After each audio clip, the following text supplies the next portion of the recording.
Did you damage your face, Data? It is a beard, Geordie. A fine, full, dignified beard. One which commands respect and projects thoughtfulness and dignity. Well, opinions? It's, very different.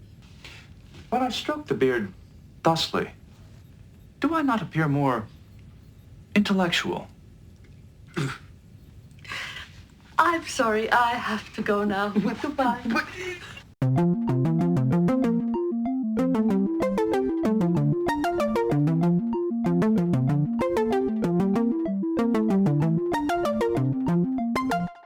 Hello, everyone, and welcome back to Fully Functional, a TNG podcast. I'm Maggie, joined by Jeff and Dory.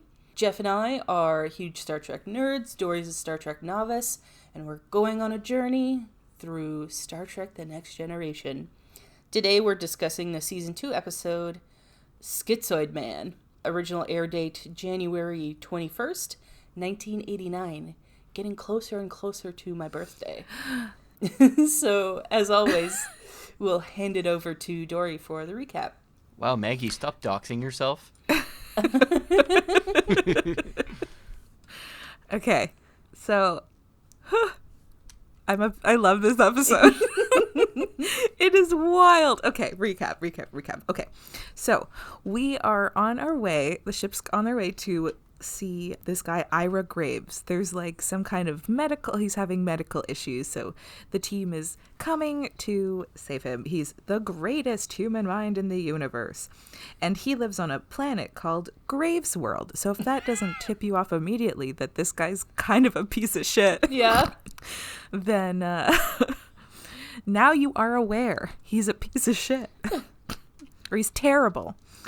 So they're like on their way, and then then Data calls Geordie and Troy into his quarters for truly the funniest and most pointless thing I've ever seen in my life. He has them come in to show them his Riker cosplay. His stupid beard. Yeah. He grew a beard or something. It's so funny. Or something? No, he did exactly that. He grew a beard.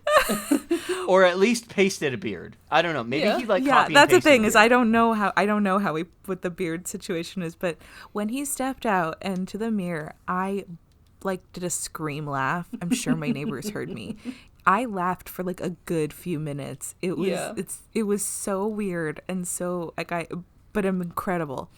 And he goes into a whole speech, which I'm sure we'll go into later, about his incredible beard. And then, honestly, Troy reacts exactly how I would. I'd just be like, nope, can't deal with this. I gotta go. Yeah. I gotta leave. I'm assuming that was supposed to be a crack at Jonathan Frakes' beard.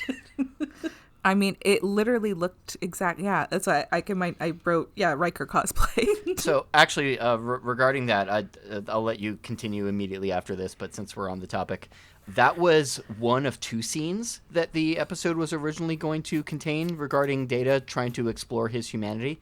The other exploration was he was going to show up bald. No. Yep. I'm not kidding. This is 100% serious. They were planning on doing that, and he was going to greet Picard, and Picard was just not going to be amused. I want to see that now. Well, I mean, it was never shot, so I'm sorry.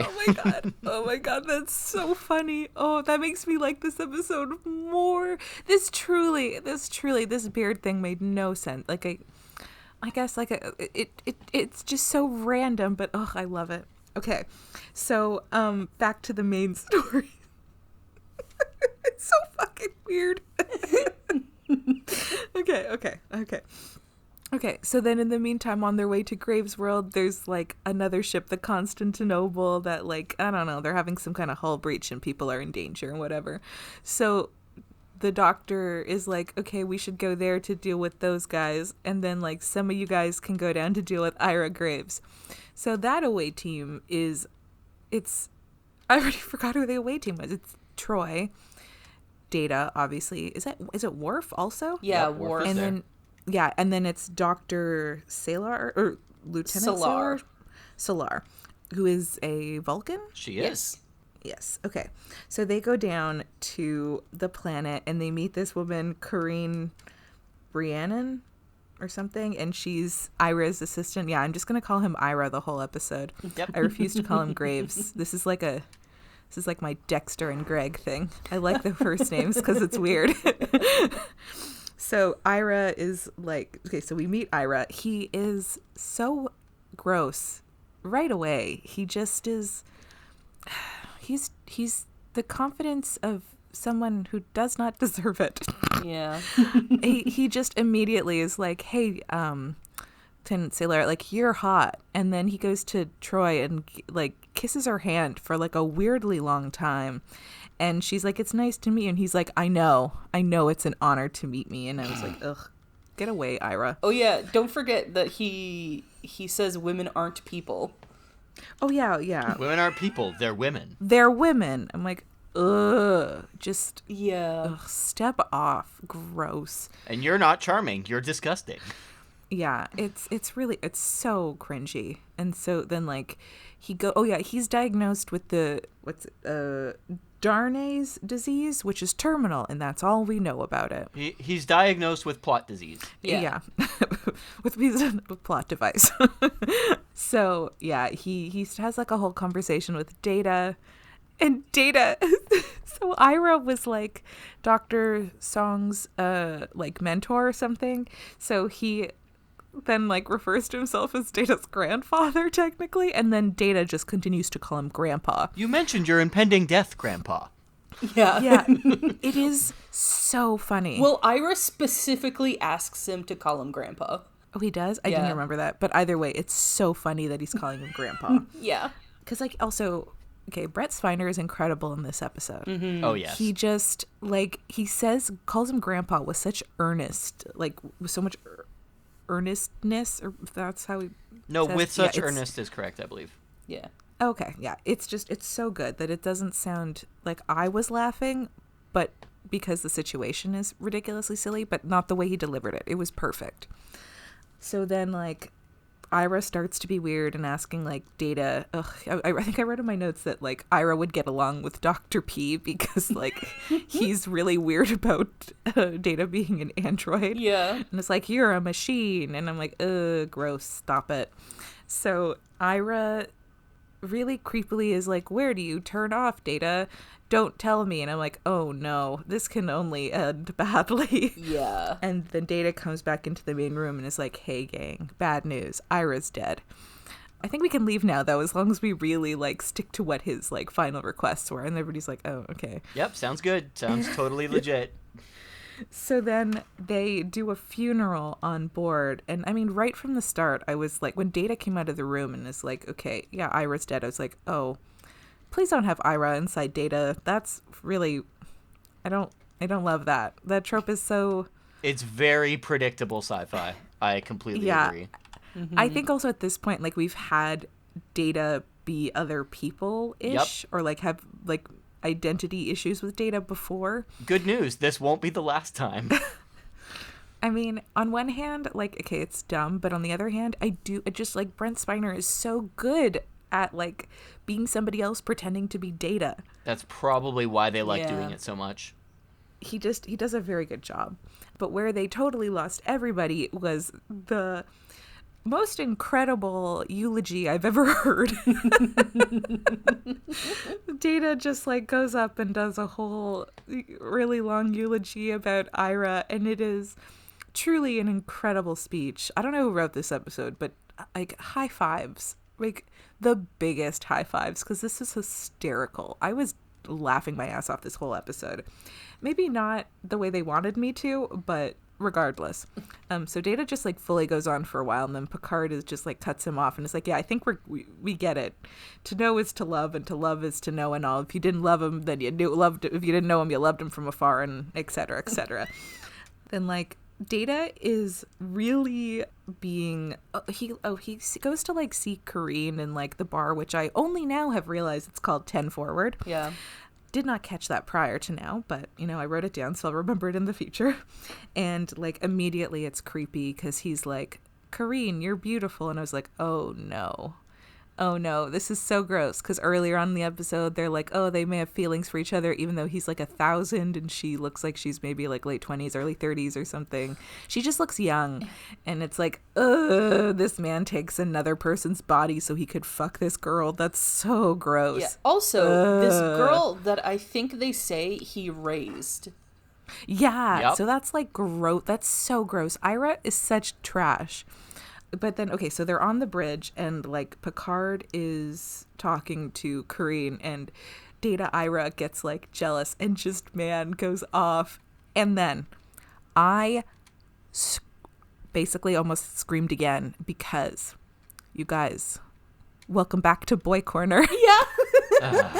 because Data Ira called Wesley boy. Yeah. Oh, yes. 19 minutes and 50 seconds of the episode.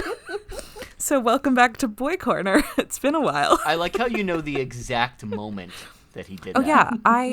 yeah, I wrote it down because we haven't had a Boy Corner moment in a long time, and this is notable because That's a fair point. welcome back to Boy Corner. It's been a hot minute. That being said, oh my God, Wesley looks so grown up. Like when he stands up, I was like, oh my God, you're like tall now. Yeah. Oh, Wesley, you're like, people call you a boy and it's maybe not correct anymore. Oh, Wes, growing up. It's maybe not entirely accurate. Oh, he's growing up. Maybe only like 90% accurate, you know. He seems like such like a little brother. I can't think of Wesley anything other than that. Because he's just like a nerdy kid, but then also, oh, he's growing up. I'm so proud of Wesley. Yeah, it's that whole scene of him just like mouthing off and stuff is so funny. I was losing it. It was so funny. But then they're like, okay, we should like do tests on him to see what the hell's going on because this is not normal. They do all the physical tests and they don't find anything. And so Troy, being voice of reason, is like, hey guys, remember how mental health is an issue too? Yeah. And she shows him like a bunch of pictures quickly, and one of them is Yar, you guys. Yeah. One of the pictures was Yar, and another one weirdly was Dexter. Yeah. Oh. I thought that was so funny. Why was Dexter in this this picture thing? Riker was like a real big close-up of Riker's face. I think it was supposed to be to give stimuli that would like mean something to Data. Yeah, but why Dexter? He had like a significant like impact on the ship. Yeah, I guess I so. think it was a significant moment. Well, rip to Dexter. Yeah. Literally and figuratively. Yeah. Oh God. It was really kind of like a nice tiny throwback just to see Yar again and seeing Dexter. I think also yesterday with timing, we just posted our Yar episode. And so like I was getting all that stuff set up and I just listened to the episode, and then to see Yar's face again, I was like, oh my God, I miss her so much. Aw.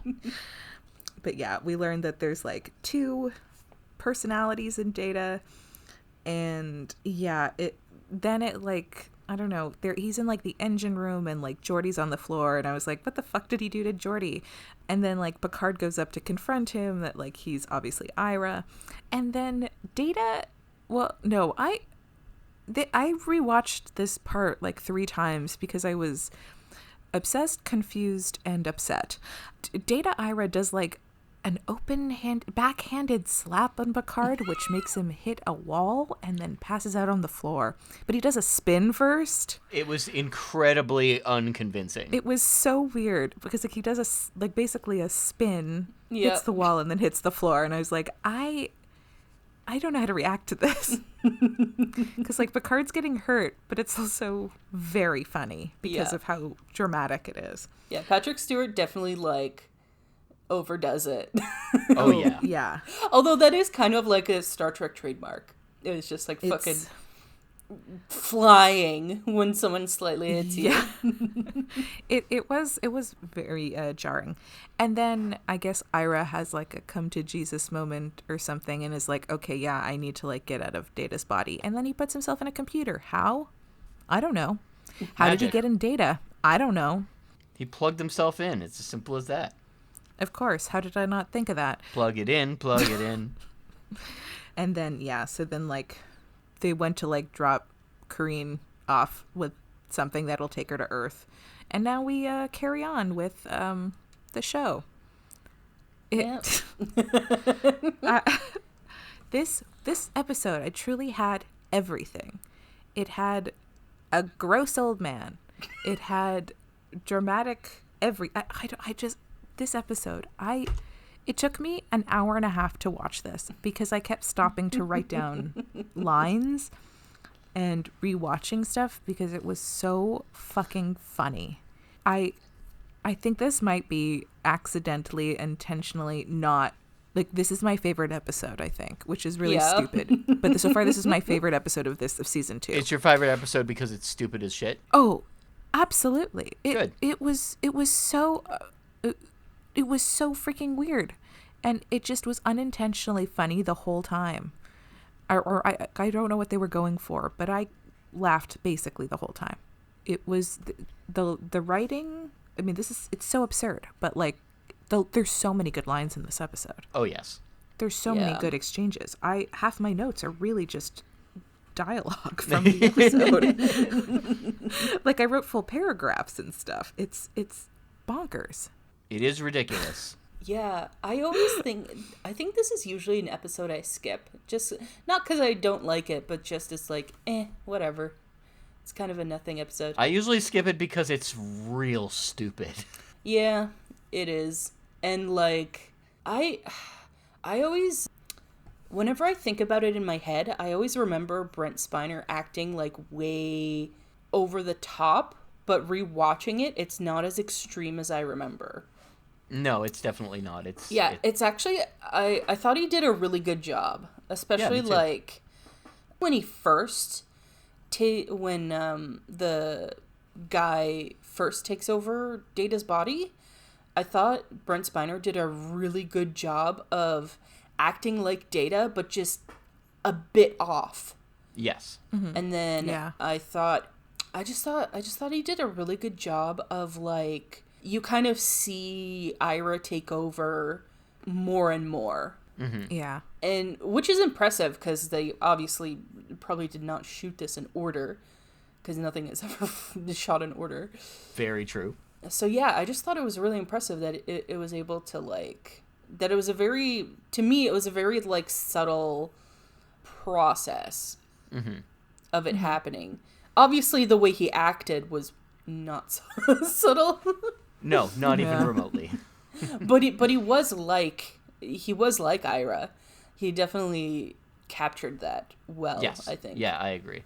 Oh yeah, that ego. Mm-hmm. Oh boy. And the jealousy. Ooh. Yeah. Also, leave that poor girl alone. Yeah, seriously. And also, like, okay. So what was the whole point of the other emergency that they had to go deal with? Oh, an excuse to not be able to bring them back to the ship right away. Yeah. That's literally all I can think of. Yeah, you're probably right. And then also, another thing that feels really pointless is having the near warp transport and having Deanna be, like, really confused about what the side effects are going to be, and no one fucking tells her. They're just like, you'll see, bye. And then she's like, I think I was in a wall. Yeah. Okay, so regarding that, I think that might actually be a holdover. So this episode was two completely different stories that were kind of meshed together halfway through the writing process. Mm. So the original story was the Data having his intellect being taken over by Ira Graves thing. That was like a story all by itself. Mm-hmm. But Ira Graves wasn't written as quite the same character in that one. That was more about someone saving the guy. The other story, a woman comes aboard who once had a triangular love affair with two men from Omicron Theta, the now dead colony whose memories are stored within Data. The memories grow so strong when Data is in her presence that the two men's personalities fight for control of him. Interesting. So that was those two concepts. You can see how they've been merged into this, because with the original Ira Graves story, it doesn't sound like there was anything regarding him slowly taking over Data, or any of the creepy love story shit. Interesting. Yeah. So yeah, it's I don't know that it was necessarily the best choice, because like both stories sound better to me than the one that we inevitably got, but this one's a lot more quotable, so, like... Yeah. I don't know, guys. You could have gone the other way, but this one's real damn funny. So what was supposed to happen in the original Ira Graves one? I'm not sure. There isn't a lot of details on it that I can find. It's just really this one sentence. The tale of Ira Graves and the transfer of his intellect into data began with a story called Core Dump. And that's really all that it says. Fun fact, though, the woman who played the Vulcan, so she went for the role because she was really unhappy with the kinds of roles she had been getting in other series in the past. She was often picked to play the kind of like yeah, that's what I said. She was often picked to play like the kind of like bimbo kind of role, and she wasn't happy with that, and so she applied to this one and got it. And we will see the actress again in Star Trek several times. Yeah, I thought she looked familiar. Yeah, I'm not gonna spoil it, but I think you remember who she ends up playing. Yeah, I think I eventually figured it out. Yeah. It is implied much later in the series that this character is still on the ship, but she isn't actually seen again. Yeah, like she's mentioned one or two more times. But yeah, so really, it sounds like there was a really weird writing process that got us to this point, and I'd love to know more about it, but there just isn't that much info. Yeah, it's interesting because it does still... I can see the two stories merged together. I see where that happens, but...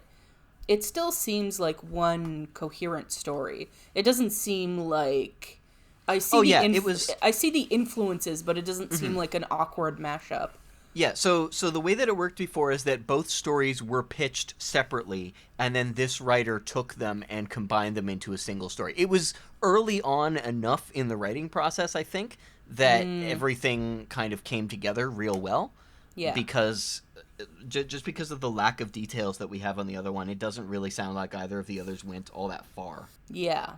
Oh, on that note, though, I found out why the episode has such a dumb title. Why's that? It's actually a reference to a fairly well-known British series from the 60s called The Prisoner, which I don't know if you've heard of. No. Okay, well, the Prisoner got a really bad remake a number of years ago, but The Prisoner was about a guy on an island, and everyone on the island has the name Prisoner and then number, and there's a prisoner number 1, but nobody knows who he is, and so everybody is trying to like kind of keep secrets from this main character, and he doesn't really understand how it's going on, and it's about him exploring the process of trying to find out who number 1 is. And it's been referenced tons of times through different series over the years. And the title of this episode was the title of an episode of The Prisoner because they were going to get one of the actors from The Prisoner to play Ira Graves originally. Oh, okay. So that ended up falling through, and they found a different actor to play him instead. I actually really like this actor that they chose. I think that A, he did an excellent job, and B, I'm just so used to his voice doing things other than this that it really brings him to reality for me, because like I'm used to hearing him narrating like famous quotes in Civilization 5. Oh. Which is totally different from him being a fucking womanizing piece of shit in this. Yeah. Also, I want to bring up, it's like, all this could have been avoided if you just went to the fucking doctor.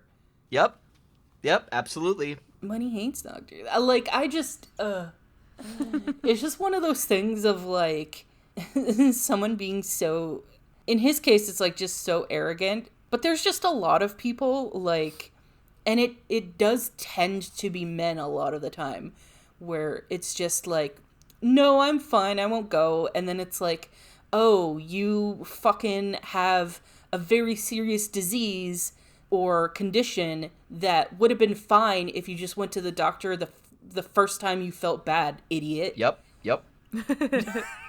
No, Ira has to be a dick about it, though. Yeah. But what I don't understand was there's that line that Data has with Kareen where he says, Ira never told you how beautiful you were to him. He could not tell you. And I'm like, why the fuck not? The guy was a misogynist piece of shit. What stopped him? Yeah. He apparently, okay, so he's totally cool with just being like, women aren't people, they're women. Being like, oh, for a doctor, you're super hot. But for some reason, age gaps are a no-go. Apparently. Well, I also, like, I think they say that, like, he didn't know that she was into him also. So I wonder if, like, his ego is just so fragile and just, like, he's so arrogant and everything. But, like, the chance that he might be shut down by her was maybe why, like, he didn't say anything. That's entirely possible, actually. I didn't think of that. Because he raised her, so maybe he also was under the impression and understood that it's creepy because he's basically her father figure. Yeah. So and he's also apparently the greatest human mind in the universe. So, like, you would think maybe he would understand that. Dory, to be perfectly fair, to know him is to love him. To love him is to know him. And if you didn't know him, you could love him from afar. This is probably one of the, like, best quotable episodes in, like, a while. It's really self-aware, and I like that they went for There's that. so many things. There's so much about this episode that, like, I didn't even mention in the recap that I just lost it over. Him humming "If I Only Had a Heart" from Wizard of Oz. Yeah. Like, it's truly so useless, but I think it's so fucking funny. Also, it's, like, mainly known for "If I Only Had a Brain." Nobody goes for heart first. Yeah. Because brain is first in the movie. So, like, who in what universe is somebody like, hey, you know the song "If I Only Had a Heart"? Be like, wait, what? And just, that was like, what a random. I think it's so funny when they're like, that ancient thing from Earth, and it's something like that we obviously, like, it's, I mean, the Wizard of Oz is old. I think it's from 1939, but, like, it's still something so weird of, like, this ancient thing, and it's like, okay, yeah, no, we know it. Shut the fuck up. Yeah. They have a habit of doing that, of calling things from, like, the 20th century ancient. Yeah. Yeah. Even though they also still call things that we consider ancient. So Yes. it's like, ancient is everything from, like, fucking the pyramids to CD players. It's all relative, I suppose. Yeah. I've just been listening to this new classical music song, Sabotage. Yeah. I also died when Ira was asking Data if he knows about desire, and I was like, Ira, don't you know? Data is fully functional. Oh. I mean, I'm sure he was very happy to find that out. Oh, yeah. There's also a lot to be said about this, like, horny old man shtick. It's so off-putting. Yeah. I'm actually a little disappointed by the fact that they leaned so much into that and not into the how important he actually is. Like, there's all this focus on who he is as a creepy human being so that you don't like him. But Yeah. his actual, like, contributions, the only thing that we know is that apparently he can take a brain and put it in a computer. Okay, great. Hey, you know who else did that? Dr. Zola in The Winter Soldier. So, Fair who's point. laughing now? Yeah. Immediately, I was like, oh, hey, this is exactly what happens. I mean, less creepy. Well, I guess different creepy in Captain America Winter Soldier.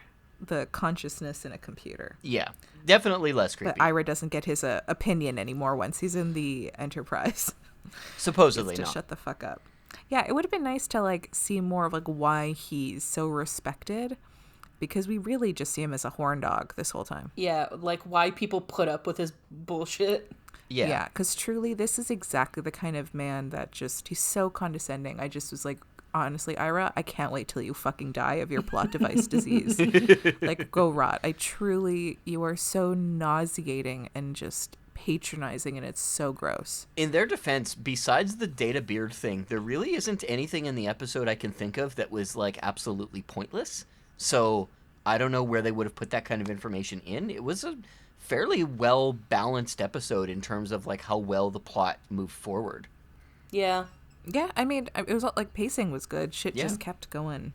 Yeah, I mean, the Data Beard thing truly made absolutely no sense to me, but I loved it. we did get a really nice scene we got Jordy and Troy walking down the hall together, and it was so cute, and they were talking, and then their giggling. reaction to Data's beard is just, it's incredible. That beard is so, so fucking weird. I love it. And it's like, it is a full, distinguished beard, isn't it? Full dignified beard. A fine, full, dignified beard. Yeah, Jordy, so like the full thing is, Jordy goes, "Did you damage your face, Data?" And then Data goes, "It is a beard, Jordy. A fine, full, dignified beard. One which commands respect and projects thoughtfulness and dignity. Well, opinions?" When I stroke the beard thusly. Yeah. "Do I not appear more intellectual? Data. God, I love Data." Yeah. Yep. And I love Troy. She's just like, I gotta go. Yeah, In that moment, Troy is the audience. Yeah, I just wrote Troy walking out laughing. Lol. Ruffle. It's truly, like, it's the perfect response. Just like, it's too much. It's so weird, but it's so good. God, this episode is just wild on so many fucking levels. Just, I also loved on the bridge when he just becomes like a little bitch. Yeah. He just gets so mad and just like He basically becomes like a snotty teenager. yeah, he just is like a child, and like Wesley's like, "Data, whoa." And Riker, okay, I am convinced Riker is like a little old lady gossip, because there's so many times throughout the series so far that he just, when something's happening, he just sort of hangs around over listening, or there's been scenes where he's like kind of like talking shit with Picard, and in this, but Riker's just leaning over him, and I was dying. Oh my God, there's actually a line in which okay, Data's doing like a little speech on the bridge or whatever, where he's like, talking about Kareen, that like she won't go for Picard because he's older, and then he goes like, "or men of limited intellect," and then the camera goes to Riker.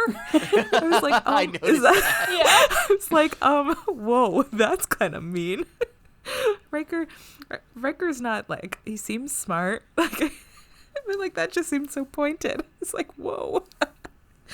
That whole scene, just honestly, there, like, I didn't, other than just like Ira being gross, everything else about this episode is fantastic. Honestly, this episode was so fucking funny and so ridiculous, and oh my God, I just like, there's so many lines from this I just want to like go over, but I probably should save stuff for like the favorite lines part. No, let's do it. Let's go into the main meat of the episode, which is funny lines. Yeah, okay, yeah, I've got so many. Ira's exchange with Troy of the like, "I'm Deanna Troy, it's an honor to meet you." And then Ira goes, "Yes, of course it is. It is one of the truly great moments of your life." I was like, oh, wow. Then Ira looks at Data. He touches the back of Data's neck, and Data like flinches. And then he goes, "Absolutely no aesthetic value whatsoever." Yo, that's poor mean. Data. Yeah, that's so mean. But I mean, he doesn't care. He is mean. Yeah. Data goes at one point, when they're talking about being human or whatever, and Data goes, I have had great difficulty determining what funny is," and I just wrote, "absolute understatement." Yeah. I mean, you went to Joe Piscopo for advice, so... Oh yeah, Joe Piscopo! You're not really setting yourself up to win here.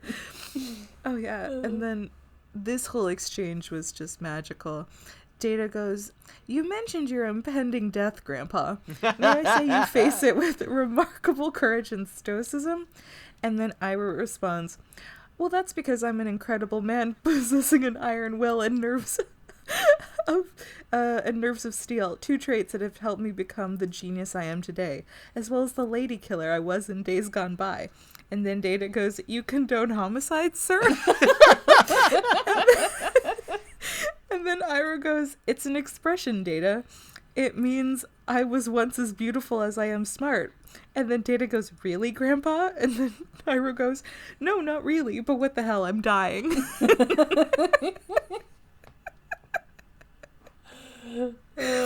So...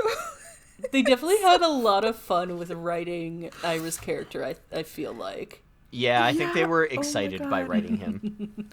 This was truly such a funny, ridiculous episode. Yeah, I suppose, like, yeah, I'll give credit to the actor who played body of Ira, I guess, Yep.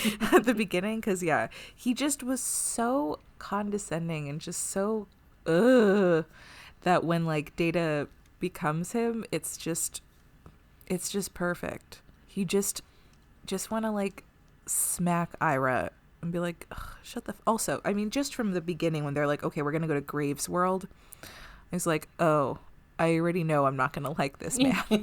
Because he named the planet Graves World, party time, excellent. Oh no. Oh, God.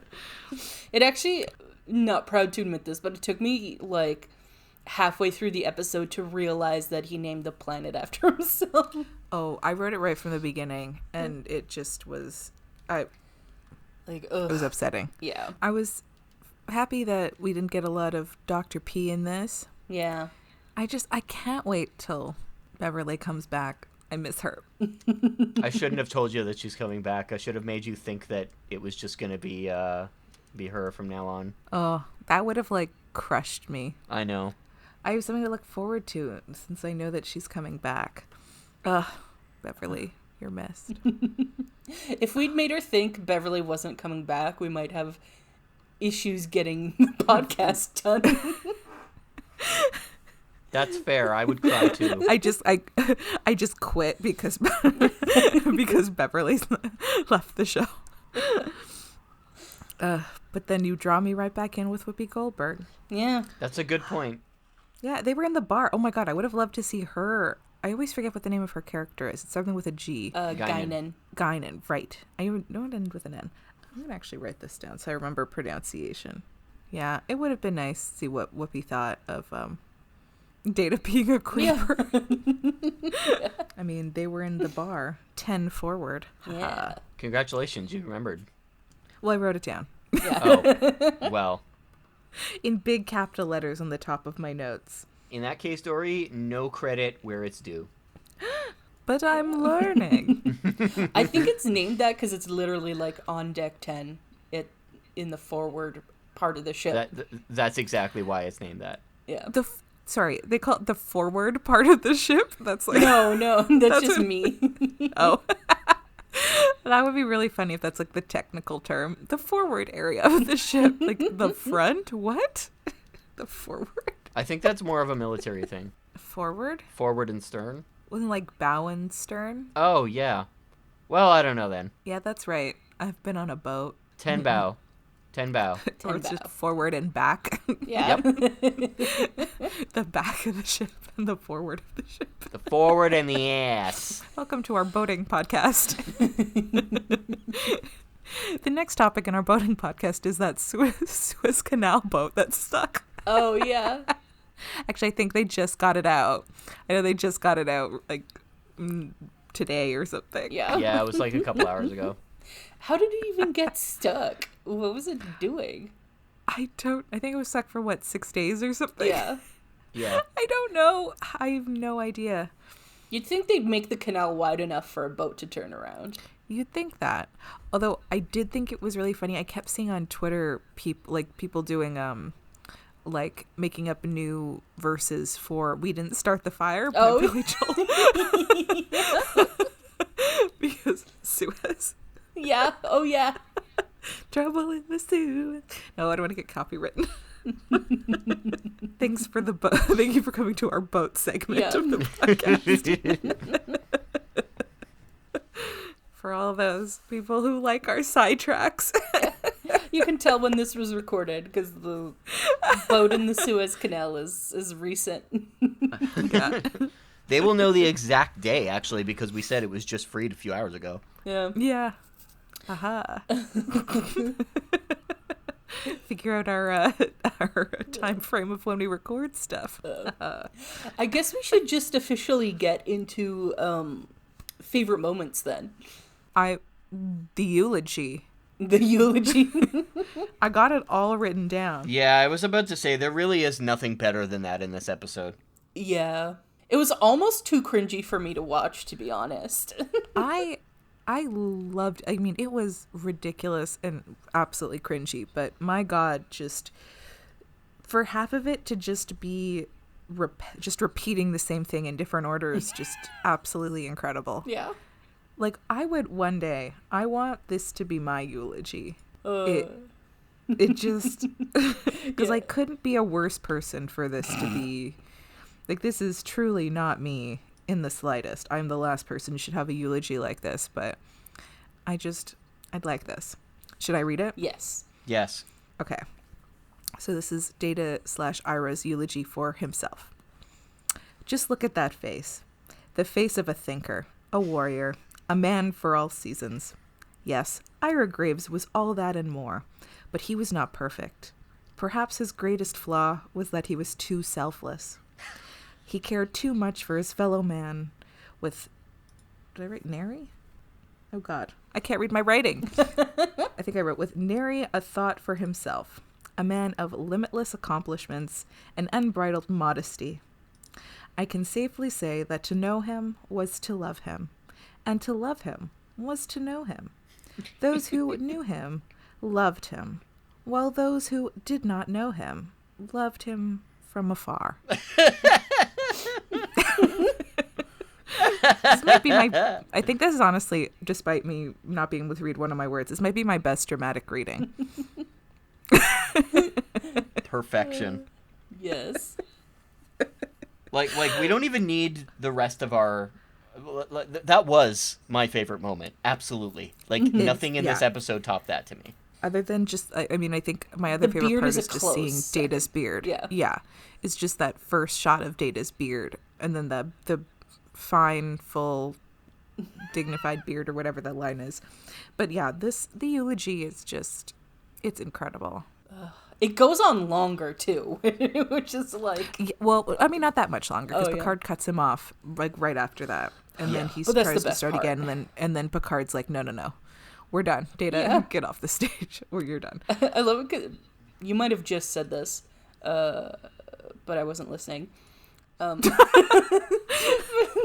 love that Picard's just like, Data, and he's like, I'm almost finished, Captain. It's like, no, you are finished now. Oh, no, I didn't say that. Oh, okay. So you're good. Actually, before we moved on from favorite moments, there was one more thing I wanted to point out. I'm really confused by the way that they decided to wrap up the episode. Because with the whole, like, changing Ira's mind and making him go into the computer, they hadn't spent any time in the episode establishing non-violence as, like, a core part of Graves' personality. And yet, that's the crux of the thing that changes his entire mind. And it seems like he kind of looks down on other people to begin with. So the fact that he's accidentally hurting people because he doesn't understand the strength of this body that he has, I would imagine that a guy like Ira would think, you know what? Then I'm going to learn how to do that. Because he already thinks he's so smart and can do anything. Yeah, it seems more in personality that he would just try to, like, figure out how to handle the power versus, like, leaving the body to go to the... Because it doesn't feel like he felt bad about taking over Data at all. No, not one bit. So yeah, it does feel like the wrap-up was, like, a little, what's it called? After school special? Yeah. Yeah, I'd agree with that. Yeah, because he's just, like, horrified with himself for, like, hurting all these people. But yeah, it doesn't seem in character that he would care, to be honest. Like, I imagine he'd care about hurting, Corinne. Yeah, he yeah. fractures her hand in 2 places. Yeah. But, like, yeah, I mean, Geordi's unconscious on the floor when Picard goes up. So, like, if it doesn't seem like he's completely averse to, like, violence, harming people or whatever. Like, yeah, I don't know. I'm not explaining that correctly. Like, yeah, and clearly, they never like Picard gives a speech about, like, how Data isn't just a machine and that he's, like, worthy of existing and stuff, and you can't, like, he's not expendable and all that. But it never seems to me like Graves actually absorbs that and is convinced. He's just more convinced by like, oh, I'm hurting too many people, I should bail. Yes. Yeah, because I mean, right at this, when he meets Data, he's like, oh, Data, you don't know anything about anything. And it just, like, we know from their, like, early interaction, when it's just them in that office space or whatever, that, like, he doesn't really give a shit about Data. Yeah. Yeah. Because he's from the Dr. P school of racism. Yep. All right. I suppose we should get on to predictions now for the next episode. So the next episode is, unfortunately for you, Dory, a Dr. Pulaski centered episode. Oh, God. Yeah. And the episode is called Unnatural Selection. Oh, no. Oh, no. Oh, God. That already seems bad. And your tidbit is that Dr. Pulaski faces her own mortality. Oh, okay. So that.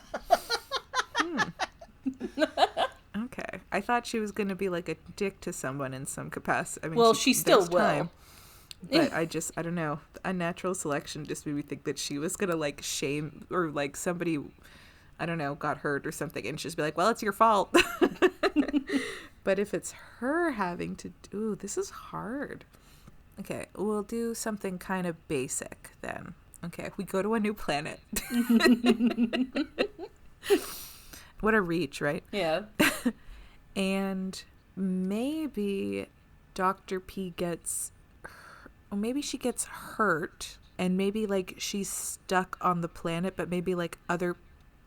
Okay, I'm trying not to do this, so like, because I don't like her so much, but you know what? Fuck it. I'm going to go in this direction. Okay.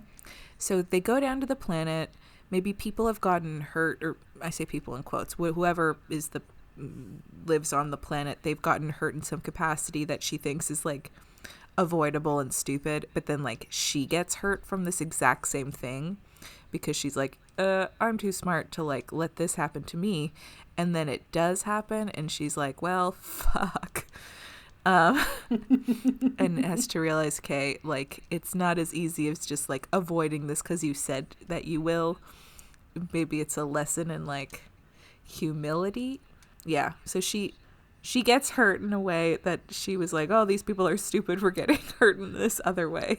And then she gets hurt in that way, and she's like, oh, crap. Maybe I spoke too soon. And this way is not that stupid. Yes. Okay. It sucks. No. Her. Well, if you want to see if Dory's right, watch along with us and join us for the next episode of Fully Functional, a Teen G podcast. Goodbye.